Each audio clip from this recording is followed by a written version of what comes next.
आज से 2 साल पहले इन्हीं इक्विपमेंट से चालू किया था। और अभी तो जिम जाने लगा हूँ तो इक्विपमेंट की ज़रूरत नहीं रहती, पर जब भी ज़रूरत हो होम वर्कआउट की तो इनसे लगा लिया करता हूँ। और वैसे भी बहुत ज़्यादा टाइम हो गया था, मैंने मतलब लॉन्ग फॉर्मेट में वीडियो नहीं डाली थी, इसलिए मैंने सोचा कि आज लॉन्ग फॉर्मेट में वीडियो डाल ही देता हूँ। क्योंकि मुझे लगभग 7 से 8 दिन हो चुके हैं जब मेरी लॉन्ग वीडियो पोस्ट करी थी मैंने, और मैं वैल्यूएबल कंटेंट प्रोवाइड कर रहा था। पर मैंने देखा कि एक सेक्शन ऐसा भी है यूट्यूब का जिसमें लोग व्लॉग टाइप प्रोवाइड कर रहे हैं, जिसमें वो अपनी एक्सरसाइज जो भी डे होता है, चेस्ट डे, वर्कआउट डे, वो उस व्लॉग को बताते हैं और उस इन बिटवीन जो भी वीडियो का टॉपिक रहता है वो उसे डिस्कस करते हैं। एक टॉपिक चूज़ करो और उस टॉपिक पे पूरी वीडियो को खींचो।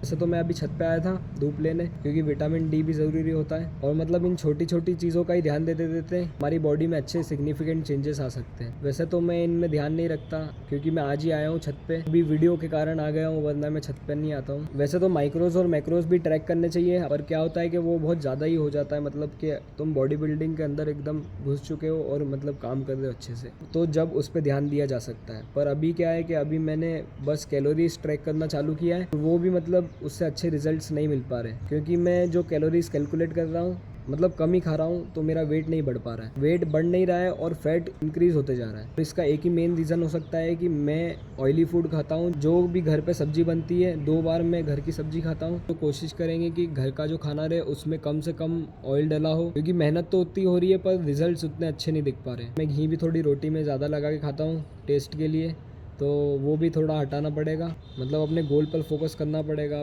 टेस्ट तो क्या ही है बॉडी बिल्डिंग। वैसे तो मैं जिम सुबह जाता हूँ, पर शाम को इस चले जाऊँगा क्योंकि सुबह मेरी एग्ज़ाम है। वहाँ पे अगर मैं 5 से 6 बजे तक लगभग ना के बराबर पब्लिक रहती है, तो आज तो शूट करने में भी मज़ा आएगा, क्योंकि मतलब वॉइस भी पूरी क्लियर रहेगी और जो अपने पॉइंट ऑफ व्यू बताने रहेंगे वर्कआउट के रिलेटेड वो भी अच्छे से मैं दे पाऊँगा। चलो डायरेक्टली मैं तुम्हें मिलता हूँ वर्कआउट के लिए।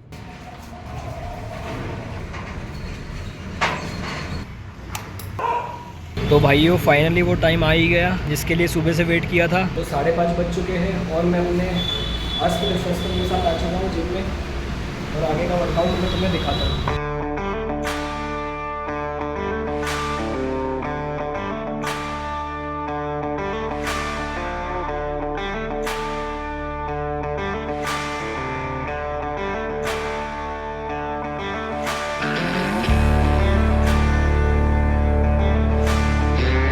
अभी एक सेट तो लगा ही लिया है। पहले चेस्ट से मैंने चालू किया इंक्लाइन मूवमेंट से, और उसके बाद मैं चालू करूँगा शोल्डर का वर्कआउट।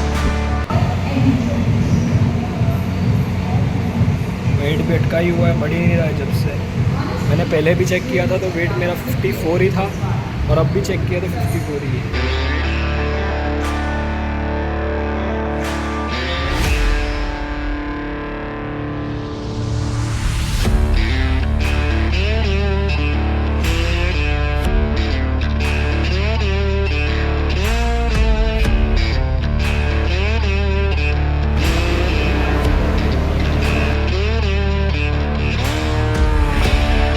तो ये वीडियो मैं नेक्स्ट डे रिकॉर्ड कर रहा हूँ, कि वो वापस आते हैं अपने टॉपिक पे जो कि है कंसिस्टेंसी। तो देखो भाई, ये कंसिस्टेंसी का सीधा मतलब है कि मतलब हर एक दिन तुम्हें वही सेम चीज़ रिपीट करनी है, मतलब उसमें एक भी दिन छूटना नहीं चाहिए।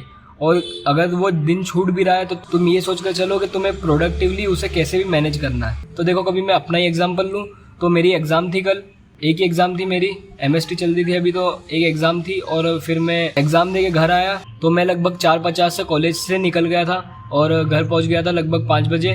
10 मिनट लगते मुश्किल से आने में। तो उसके बाद बस मैंने दाल चावल खाए और फिर मैं डायरेक्ट चले गया ट्रेन करने के लिए। अब जैसे मेरी एग्ज़ाम थी तो मैं सुबह नहीं जा पा रहा था, तो इसलिए मैं शाम को जिम चले गया। तुम अपना फिक्स मत रखो कि तुम्हें सुबह ही जिम जाना है।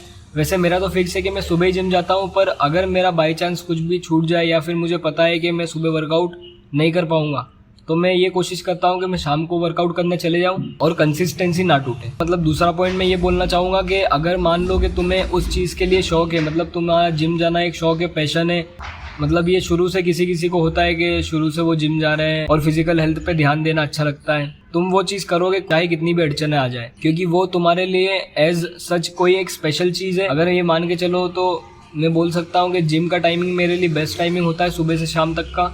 तो मैं उस टाइमिंग को भी इंजॉय करने के लिए और अपने आप को बदलने के लिए, चेंज करने के लिए भी जिम जाता हूँ। और वो जो शौक वाली बात है वो तो अलग हो ही गई, जैसे बहुतों को शौक होता है और मुझे भी था। मैं लगभग 8-9 से ही शौक था कि मुझे जिम जाना है, पर फिर उस मैं एक चीज़ के कारण जिम नहीं जा पाया कि हाइट मेरी छोटी रह जाएगी, और वो रही भी सही। इसलिए मैं 12th के बाद मैंने जिम जाना स्टार्ट किया। अलग बात है कि मैं 8th क्लास में फोरआर्म्स की एक्सरसाइज लगाया करता था। मतलब ये बोल सकते हैं कि वो ईंट में रस्सी लपेट के और उस रस्सी में एक गोल सा डंडा में लपेट लेता था और फिर ये वाली एक्सरसाइज करता था फोरआर्म्स की। और मतलब देखो, तुम्हें अगर जिम में रिजल्ट्स भी नहीं मिल रहे तो वो इसी कारण से नहीं मिल रहे हैं कि तुम कंसिस्टेंट नहीं हो। अगर तुम कंसिस्टेंट रहोगे अपने वर्कआउट रिलेटेड या फिर डाइट रिलेटेड, तो मतलब तुम्हें रिजल्ट्स मिलेंगे। ऐसा हो ही नहीं सकता कि तुम काम कर रहे हो और तुम्हें रिजल्ट्स ना मिले। बस यही था कि मैं कैसे कंसिस्टेंट रहता हूँ अपने वर्कआउट रिलेटेड और डाइट रिलेटेड। मैं एक चीज़ की गारंटी दे सकता हूँ कि तुम अपने वर्कआउट्स तो कम से कम स्किप मत करो, अगर तुम अपनी डाइट भी स्किप कर रहे हो तो। जैसे मैं बता सकता हूँ, अभी मेरी 3 दिन एग्जाम्स थी, तो मैं अपनी डाइट तो मैनेज नहीं कर पाया, पर मैंने अपने वर्कआउट पे ध्यान दिया। मतलब मैंने वर्कआउट तो स्किप नहीं किया। तो वही बात है कि अगर मैं लेग भी कर रहा हूँ कंसिस्टेंसी में, वो भी सिर्फ एक ही चीज़ की वजह से, जो कि है एग्ज़ाम्स। और अगर तुमको मतलब लग रहा है कि तुम जिम नहीं जा पाओगे तो तुम होम वर्कआउट भी कर सकते हो। बाकी यही चीज़ें हैं कि तुम कंसिस्टेंट कैसे रह सकते हो। और वीडियो अच्छी लगी हो तो लाइक कर देना, इस एडवाइस को फॉलो करना और देखना तुम कैसे कंसिस्टेंट रहते हो।